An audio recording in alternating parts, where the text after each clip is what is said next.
Right, hi everyone. So I get lots of questions about what are the three releases, what are the differences. So this video really is just going to run through key differences so you can really understand the short game, own it, and start to understand what shot to play where, which is what it's all about.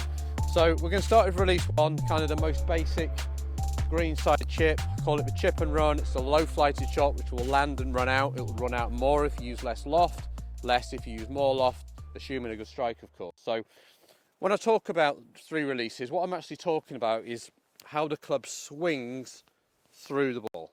Okay, so how it releases or swings this way. And what we're trying to imagine here is a laser coming out the top of the grip there, and as it swings through, just past impact, where is that pointing? Now, if it's pointing somewhere near that lead hip, that's what I call release one. That means we're going to be using the front section of the bounce just to bruise the grass behind it and nip the ball, okay, which is that front section, okay, which encourages then slight shaft lean and that little nip which flights the ball down, okay, so that's release one. So here I've got a 56 degree, so it's a sand wedge, ideal for this front pin because it's downhill and it's fairly short. Obviously there's other options here, you could use your putter or whatever, but for the benefit of this video we're talking about how to release it and how to actually chip rather than putt. So we're going to set up with the ball just back of centre, a little bit of a forward lean, don't go crazy, it's going to take too much of the bounce off, and we're going to try and get the shoulders as level as possible. And the three releases have different wrist positions. So for release one, which is the lowest flighting shot, we're going to get the wrist in the highest position. So you can see how the angle there is fairly flat on my lead wrist, okay, which is going to discourage wrist action. Okay, there'll be some because you're going to grip it lightly, but we don't want to be getting too excessively in with the wrist hinge. When you set the hands lower, that encourages more wrist. Okay, so we get the hands nice and high, ball just back of centre, shoulders as level as you can make them, and really don't feel like you're going to get too wristy going back, but really concentrate on where impact is. And you see how the butt of the grip there is very much close to that front hip. Okay, my chest, my hands and the club head are all working together. I'm not driving the hands with no rotation. That would be release zero. You can see the ball's come off much hotter. Hasn't released at all. And if I was just flipping with my wrists only, okay, that would be a big scoop. You see, if I hit way behind the ball there, released way outside the back foot, no, back hip there. So you could call it almost a release four if you like. So release one.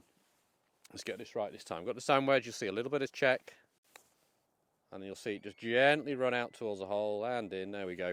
But you can see how the butt of the grip is pointing here. Okay, very simple drill you can all do to get the feeling of this one is grip it down by the ferrule, which is this black part on the club here, on the front hip. Take it back and then rotate to the finish. And this just gives you a great feeling for how your rotation works and how that release point is there, which is on this front hip. Okay, now obviously I can do release one with pretty much every club in the bag. That was a 56, ideal for the front pin. If I'm going out towards the back pin there, then a 56 probably isn't the right club because it will check up too much. So here would be the example. I've used it. Can you see how it's checking? I played that absolutely perfectly, but can you see how the ball struggled to run out? So rather than struggle with the sand wedge, go to something like an 8 iron. Don't change anything in the setup, but you'll see how the ball will have less spin with the 8 and it will have more speed. So you can see how that ball's running out a lot easier and getting down there towards the pin. So it's just a simple change in loft, change the spin on the ball. The release is exactly the same. We're on that front hip. So that's release one. Now it's taking to release two. Right, so release two. So this situation we've got here where we're off the green, but we have to carry around about 60% of fringe to then hit a downslope and filter it down to the hole. So if I was to stick to the release one technique, which we remember is a lower flighted shot, which tends to then kick on a little bit, if I just have that one technique, I've played that really nicely, but you can see how that ball's just running on past the hole. I couldn't have played that any better. So if I want to start now getting a little bit more softness in flight, a little bit more spin and control for this sort of shot where it's quick and downhill, I need to use more of the middle section of the bounce, which is release two, what I call a soft landing shot. So this release point is where the butt of the grip starts to point back towards the belt buckle area, just past impact. So we're using more of the sole, more of the bounce here to work through this way. I'm not going to go into all the detail of this shot. This video really is just about just trying to get some real good basics across to you. I've got the book there. There's loads of detail in there, and look through the other videos. But just so we're clear on this shot, we do need a reasonable lie. Doesn't need to be amazing, but we need to make sure we have some grass under the ball. Okay, if it was sitting down here, for example, and we look at the shot, and my mind is saying I'd love to play the soft landing shot, but actually, if I try to play it from this lie, it's not supposed to be that easy, but you can see that's moved on a little bit. But even from that lie, it's not easy. I happen to play it quite well, but if I was not quite so perfect there, it would land. It'd be very difficult to get that club under the ball, okay? So you need a reasonable lie to attempt this shot, and that means the leading edge sits more under the ball. So ball forward, flare the foot out a little bit more, tiny bit further away, around to the second wrist position. Really light grip pressure, that's the key. If you can just take one thing from this video, just take lighter grip pressure, and then the club starts to swing itself. Got to make sure you go back on a good plane and try and get that club in a tilt position so it protects the loft and the bounce. We're not getting too close there.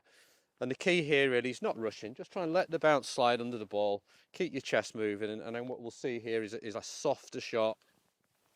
And you'll see it'll have a lot more spin. You can see how it holds that slope more. Okay, very quick down there. Let's see if we can soften that up a little bit more. This is a 56 degree, by the way. There you get a little bit more spin there, look. Nice and close. So this is a 56. I'm a big fan of using 54, 56, maybe 58 for this shot. You can use a 60. The problem with using a 60 is you've got to be so good with the speed. It's so easy for that ball to ride up the grooves. There's that much loft. And then it's very hard to control it. I'll give it a go. But like I was a bit quick on that because I knew it's quite a weak loft. So I know your logical mind might be saying, well, I'll use the most lofted club, but actually you're going to get more success probably with your second most lofted club for this release. So hopefully that helps you understand the release point. That's the most important thing really about this video, is to get the understanding of where the club releases, okay? A little bit of cupping in the lead wrist, butter grip back towards the belt buckle. We keep turning, nice and connected. The arc here as well is fairly narrow. It's not as wide as the release one, but really just work on where that butter grip's pointing. Keep your chest supporting the release as well, and just be relaxed and let the club swing, let it flow. We don't want any pulling and grabbing for this shot. So release 3, this is the fun release, this is the lob shot, okay? It's slightly more dangerous if you haven't practiced it enough, if it goes wrong, okay? So you don't need this shot in your game, but you need to appreciate this is a release, and it is a release you can use when you want to hit the ball high, either out the sand, okay, or when you've got very little green to work with and you need to play that sort of lob shot. The caveat here is you do need to have a lie that is okay. You wouldn't play this off hard pan, right? I'll show you that in a second, but the lie here is okay. There is some grass under the ball. It's not amazing. It's a bit of a sandy kind of piece of land here, but we can get the club under the ball. So we're looking to use this section of the bounce now, okay, the trailing section. So the release point here is towards the back hip. Maximum cup in the wrist this way. Okay, the loft is on, and we work around the corner. It's a longer swing, it's a wristy swing, but you still need to make sure you're turning.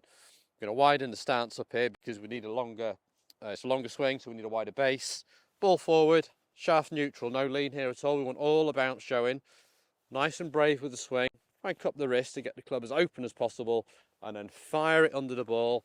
There's a little bit more conscious release in this one, whereas release 2 was a bit more just letting the club swing on its own force. This is a little bit more meant through the ball with that bottom hand, okay?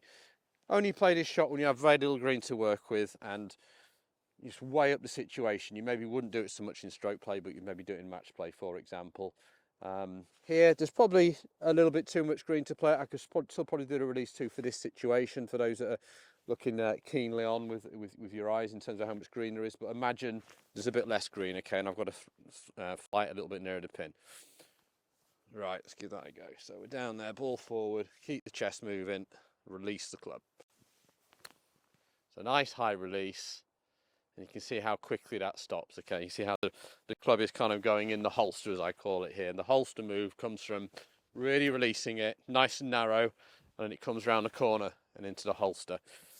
So no real charging at it. I've just got to keep everything moving. Wind's a little bit off the right, so you've got to allow for the wind a little bit with this shot because it's hanging in the air so much. You see how softly that lands and just trickles out. Okay, so great shot to have in your locker. Brilliant out of the bunker as well. Like I say, you do need to have an okay lie to play it. If you were in a divot and you're in this situation, well, sometimes you've got to take your medicine a little bit. I would play a release 1 because I want to get the club face on the ball when it's sitting down. I don't want to be using the bounce. And I'd accept it's going to go lower and it's going to run out a little bit more. So I'm going to play that back in the stance. A little bit of hinge though. Get the ball first and then hopefully hold that putt for an up and down. Okay, so understand the lie is really critical. But that's release 3. Really fire it. Use your most lofty club. I've got a 60 in my hand here. Use your most lofty club. Release it. Keep turning. So you've now got 3 releases. You've got the front hip for your chip and run. You've got the belt buckle for your soft landing shot. And you've got the back hip for your lob shot. 3 releases. Got to match it to the lie.